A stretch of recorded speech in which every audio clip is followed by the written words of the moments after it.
Good morning. इस session में हम जैम के 2022 के क्वेश्चन पेपर के अंदर जो भी इलेक्ट्रोमैग्नेटिज्म में प्रॉब्लम्स थी वो करेंगे। कई प्रॉब्लम्स इसमें बहुत आसान है but we'll still do them. ये क्वेश्चन नंबर 9 है कि किसी भी रीजन के अंदर एक इलेक्ट्रिक फील्ड दे रखी है और पूछा यह गया है कि इन चारों में से कौन सा स्टेटमेंट गलत है। तो work done in moving a charge particle in a close path is zero. हम जानते हैं इलेक्ट्रिक फील्ड कंजर्वेटिव फील्ड होती है और कंजर्वेटिव फील्ड बाय डेफिनेशन वो है जिसके अंदर क्लोज पाथ के अंदर वर्क डन इज जीरो। तो this statement is correct. Curl of E is zero, बिल्कुल वो की वो बात।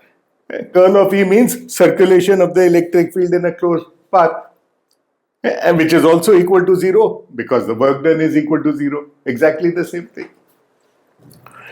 Field can be expressed as a gradient of a scalar.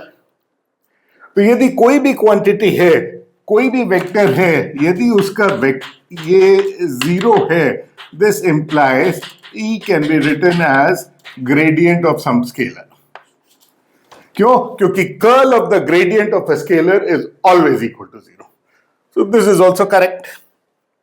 Fourth, potential difference between any two points is zero. यदि किसी भी दो पॉइंट के बीच का पोटेंशियल डिफरेंस जीरो है तो इलेक्ट्रिक फील्ड ही नहीं है, तो obviously this can not be correct. So this is the wrong statement. Then there is question number 30। ये दे रखा है कि एक सीरीज आरएल सर्किट है जिसके अंदर ईएमएफ है ई और करंट उस सीरीज आरएल सर्किट में क्या ओबे करता है, L D I by D T plus I R is equal to E, जो हमको मालूम है, यही तो होता है। अब ये जानना चाहते हैं कि सर्किट में करंट क्या होगा when L is equal to 1 milli henry, R is equal to 1 kilo ohm and E is equal to this. और ये दे रखा है that current at time T is equal to zero is zero, Which means जैसे जैसे time बढ़ेगा current की value circuit में बढ़ती जाएगी। और ये पूछता है find the current at T is equal to 1 microsecond. तो इसको आप चाहें तो सॉल्व भी कर सकते हैं, सॉल्व नहीं भी करें तो भी हमको मालूम है कि growth of current in an L R circuit is given by I0 और I0 is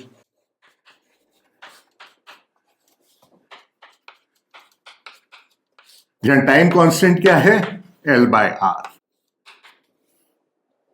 So at time t is equal to 0, the current in the circuit is 0. और ग्रो कर रहा है टाइम के साथ साथ, इवेंचुअली मैक्सिमम करंट कितना हो जाएगा, E by R. So L by R की वैल्यू दे रखी है 1 milli henry divided by 1 kilo ohm, so this quantity becomes 10 to the power of -6. और T की वैल्यू दे रखी है 1 microsecond, so that's also 10 to the power of -6. So this becomes 10 to the power of -6 divided by 10 to the power of -6, so e to the power of -1. E is 1, R is 1 kilo ohm, so this becomes, this is the current after time t is equal to 1 microsecond. Simple. Next question is number 19. ये XY plane दे रखा है और इधर एक कोन दे रखा है such that the axis of the cone coincides with the z axis.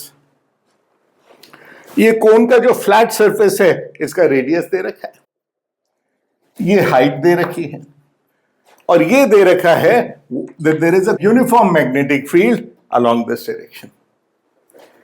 अब सवाल क्या पूछा गया है, सवाल ये है कि what is the flux through this and what is the flux through this surface, curve surface. तो कोन का जो कर्व सरफेस है पूरा ये कर्व सरफेस होगा, उसके थ्रू फ्लक्स क्या है। इनफैक्ट मल्टीपल चॉइसेस हैं, तो इसके लिए तो फ्लक्स निकालना बहुत आसान काम है। क्यों? क्योंकि ये सरफेस एरिया इस डायरेक्शन में और मैग्नेटिक फील्ड कितनी है, ऊपर की डायरेक्शन में। As a result flux through this is B0 into pi R square.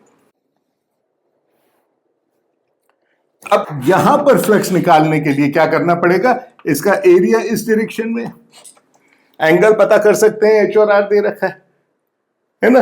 तो हर छोटे छोटे रिंग के अंदर करके पता कर लें z डायरेक्शन में magnetic field, but that's not the point.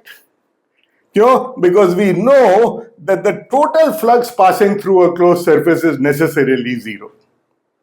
तो इस पूरे कोन में इस मैग्नेटिक फील्ड की वजह से जितना फ्लक्स अंदर जाएगा उतना ही फ्लक्स बाहर निकलेगा.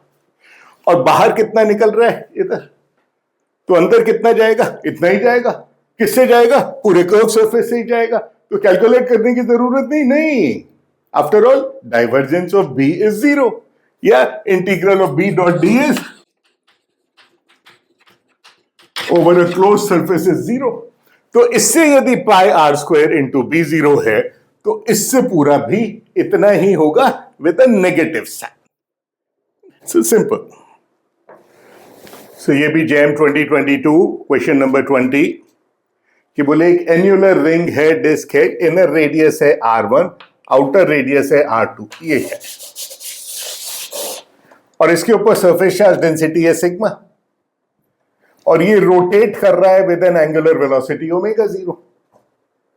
तो सवाल ये है कि इस चार्ज के इस रोटेशन की वजह से how much current does it become.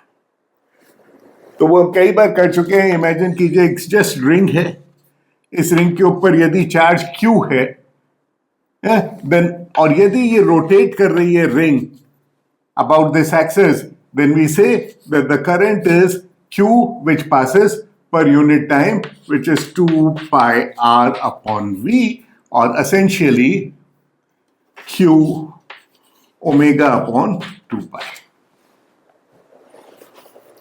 ये यहां पर with only one difference. वो क्या? At any distance r here, I can choose a thin ring. उस रिंग के अंदर चार्ज कितना होगा? Surface charge density into 2 pi r dr. That is the Q in that ring. और उसकी वजह से करंट कितना होगा? Integrate from R1 to R2. Trivia.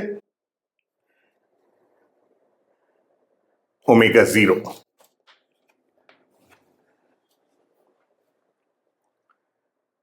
Then there is the next question, which is also equally simple. Problem number 22. ये XYZ दे रखा है. एक चार्ज पार्टिकल YZ प्लेन में विद अ वेलोसिटी v जा रहा है एट एन एंगल थीटा, और दे रखा है कि एक मैग्नेटिक फील्ड है along the Z direction. Charge particle mass है, Q है, Q इज ग्रेटर देन 0 मतलब पॉजिटिव चार्ज है. Magnetic field B0 is greater than 0 मतलब मैग्नेटिक फील्ड इस डायरेक्शन में, इधर नहीं है, और वेलोसिटी YZ प्लेन में है. अब ये बोलता है which of the following are correct. So they are regarding the motion of the charge particle. अब यदि इसकी वेलोसिटी इस डायरेक्शन में है तो मैं दो कंपोनेंट ले सकता हूं वेलोसिटी के, एक ये, एक ये. जो z component of the velocity है उसकी वजह से चार्ज पार्टिकल के ऊपर कोई फोर्स नहीं लगेगा क्योंकि Q v क्रॉस v 0 हो गया, और y component of the velocity है उसकी वजह से कोई ना कोई फोर्स लगेगा, और वो फोर्स कितना है? Q v cross b. और y कंपोनेंट यदि मैं लिख दूं तो I can write this as y b, क्योंकि अब ये क्रॉस प्रोडक्ट vy और b0 के बीच का एंगल 90 डिग्री है, और vy कितना है? चूंकि ये 45 डिग्री दे रखा है तो I will write v upon √2. और ये फोर्स किस डायरेक्शन में लगेगा? y cross z x direction में. So this force is along this direction. So यदि आप एक्सेलरेशन पता करना चाहते हैं तो आप कहेंगे ये एक्सेलरेशन हो गया. ये कब हुआ acceleration? At time t is equal to 0. क्यों? क्योंकि जैसे जैसे चार्ज पार्टिकल का मोशन होगा उसकी वजह से उसकी वेलोसिटी की डायरेक्शन बदलती जाएगी, इसलिए ये चेंज होता जाएगा. फिर ये बोलता है कि चार्ज पार्टिकल सर्कुलर पाथ करता है. The answer is no, circular path नहीं करता, क्योंकि vy की वजह से तो सर्कुलर पाथ करेगा, लेकिन हर सर्कल के पूरा होते होते vz की वजह से ऊपर जाएगा, इसलिए इसका मोशन हेलिकल होगा, है ना. That is also something that we have done earlier. Initial acceleration कितना है वो दे रखा है, particle moves in a circular path, गलत है। The particle continues in a straight line with constant speed, straight line obviously नहीं होगा। वो तो तभी होता है यदि पार्टिकल की वेलोसिटी मैग्नेटिक फील्ड की वेलोसिटी के डायरेक्शन में ही होती तो। दिस इज क्वेश्चन नंबर 24 कि एक सर्कुलर लूप है, एक्स वाई प्लेन के अंदर है, जेड डायरेक्शन इधर है, रेडियस आर है, और बोले इस रीजन में एक मैग्नेटिक फील्ड दे रखी है जो इन क्वांटिटीज पे निर्भर करती है। अब यदि इसको देखो तो ये क्या है, ये सिलेंड्रिकल कोऑर्डिनेट्स हो गए। क्या ये z के ऊपर निर्भर करती है, लेकिन हमारा तो z इज इक्वल टू 0 है, तो we don't bother about it. ये फाई के ऊपर निर्भर करती है, फाई मतलब दिस एंगल। रो पे निर्भर करती है, मतलब रेडियल सेंटर से कितनी दूरी पर है, और टाइम पे निर्भर करती है। तो k क्या है, k कोई कांस्टेंट है विद अप्रोप्रिएट डायमेंशंस, और मैग्नेटिक फील्ड सिर्फ z डायरेक्शन में दे रखी है। ये टाइम पे डिपेंडेंस है, ये r पे डिपेंडेंस है। r पे डिपेंडेंस है मतलब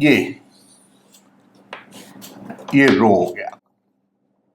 तो हमें पता क्या करना है, find the magnitude of the induced EMF यदि ये मैग्नेटिक फील्ड दे रखी है तो, और उस इंड्यूस्ड ईएमएफ की वजह से इस वायर लूप में कोई करंट होगा, उस करंट का भी कोई इफेक्ट होगा, उसको इग्नोर कर दो। That is given in the problem. तो ईएमएफ कितना होगा, rate of change of flux, और फ्लक्स कितना है, ये मैग्नेटिक फील्ड है, एरिया से मल्टीप्लाई करना है, except that I can not multiply it by pi R square. क्यों? क्योंकि मैग्नेटिक फील्ड यहां अलग अलग है। नतीजा, द टोटल फ्लक्स बिकम्स के रो क्यूब टी क्यूब 2 पाई रो डी रो, और एरिया भी z डायरेक्शन में है, तो ये भी गायब हो गया। So I integrate this from rho is equal to 0 to capital R, and this becomes my total flux. And EMF induced is d phi by dt. तो ये रो 4 आ गया, rho to the power of 5 आ जाएगा, r to the power of 5/5 आ जाएगा, और t square 3t square, वो t स्क्वायर डिपेंडेंस और बच जाएगी। Very straightforward. तो इसमें कैच क्या है, कैच इतना सा है कि ये देख के कई बार कंफ्यूजन हो जाता है स्टूडेंट्स को, if you are not familiar with cylindrical coordinates. इतना सा है। अनदर प्रॉब्लम नंबर 56, ये इलेक्ट्रिक फील्ड दे रखी है, पोलर कोऑर्डिनेट्स में दे रखी है, ये रेडियल डायरेक्ट कंपोनेंट, ये एंगुलर कंपोनेंट, और बोले चार्ज है Q is equal to 5 microcoulomb minus. बोले इस चार्ज को इस इलेक्ट्रिक फील्ड में A से B तक ले जाने में how much is the total amount of work done, and work done we know is Q E minus, always opposite to the direction of the electric field, dot dl, and I integrate this from point 1 A to B. That is the total amount of work done. तो Q तो हो गया मेरा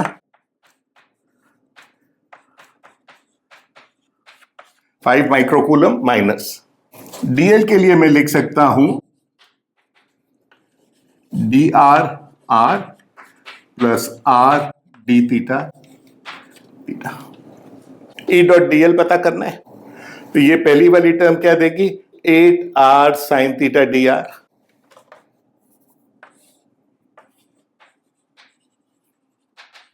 eight r sine theta r d r, और दूसरी वाली term क्या देगी, दूसरी टर्म देगी 4r square cos theta D theta. और r कहां से कहां तक वेरी करता है, 10 to 10, और थीटा कहां से वेरी करता है, π/6 to π/2। तो r चूंकि 10 to 10 वेरी करता है, तो this quantity becomes 0.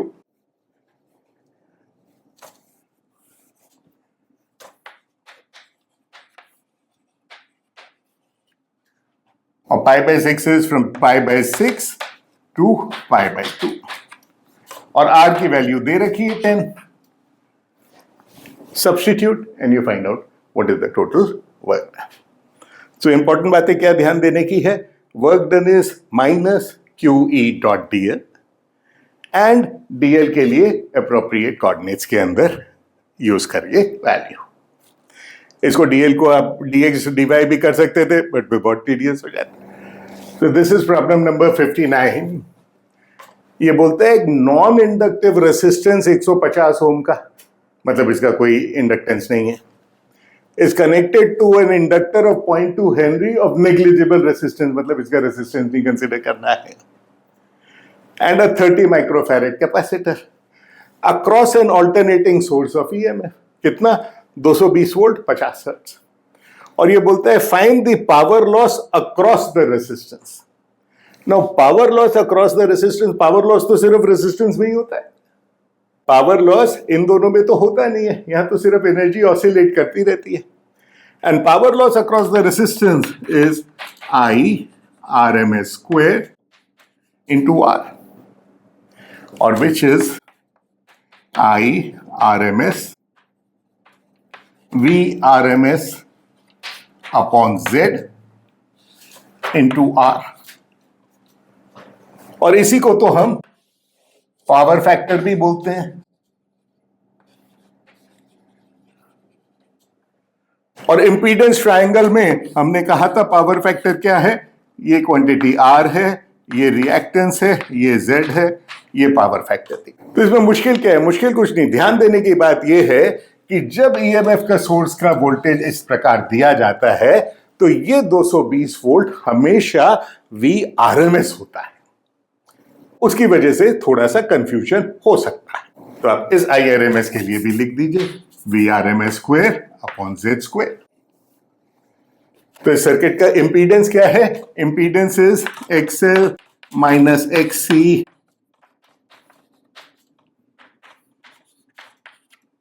Omega 2 pi f, so 100 pi. So XL is omega L, XC is 1 upon omega C.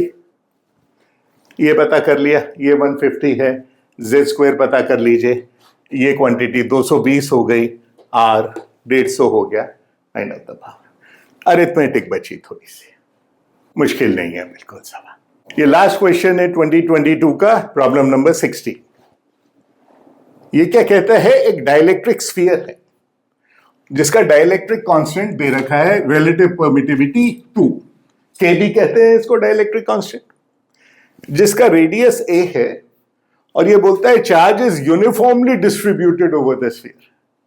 Find out the ratio of electrostatic energy inside the sphere and outside the sphere. तो sphere के अंदर electric field कितनी होती है वो हम कई बार देख चुके हैं, E is equal to rho r upon 3 epsilon 0। और रो क्या है?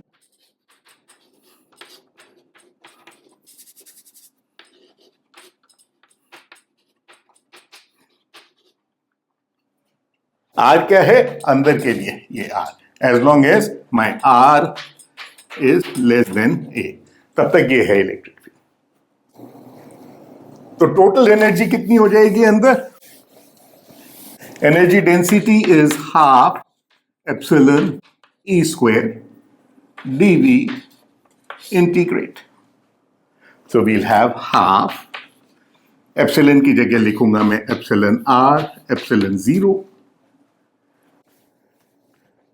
इलेक्ट्रिक फील्ड कितनी हो जाएगी? इसके लिए इलेक्ट्रिक फील्ड की वैल्यू हो गई rho x, some distance x divided by 3 epsilon epsilon 0 and I square this.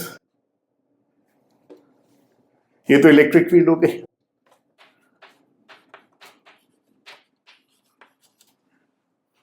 तो in a sphere around the centre, जहां इलेक्ट्रिक फील्ड का सबके जगह मैग्नीट्यूड एक्स पे निर्भर करेगा ये, और इसको यदि मैं इंटीग्रेट कर दूं from x is equal to 0 to a, this gives me energy inside. तो डाइलेक्ट्रिक की होने की वजह से आपने डाइलेक्ट्रिक कांस्टेंट यहां पे भी यूज कर लिया, यहां पे भी यूज कर लिया, एवरीथिंग वर्क्स। रो की वैल्यू क्या होगी? रो की वैल्यू ये। What about the energy outside? Energy outside, यहां पर इलेक्ट्रिक फील्ड कितनी है? यह इलेक्ट्रिक फील्ड है Q अपॉन सो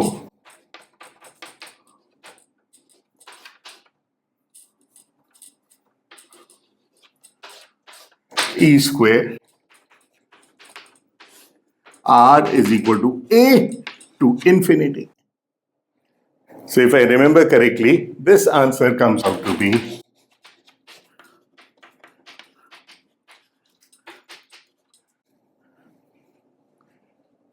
इसको सॉल्व कर लीजिए, कंपेयर कर लीजिए दोनों को, रेशियो निकाल लीजिए, व्हाटएवर। सो कोई मुश्किल नहीं, ये भी मुझे I am not sure, I think this is it, but इसको सॉल्व कर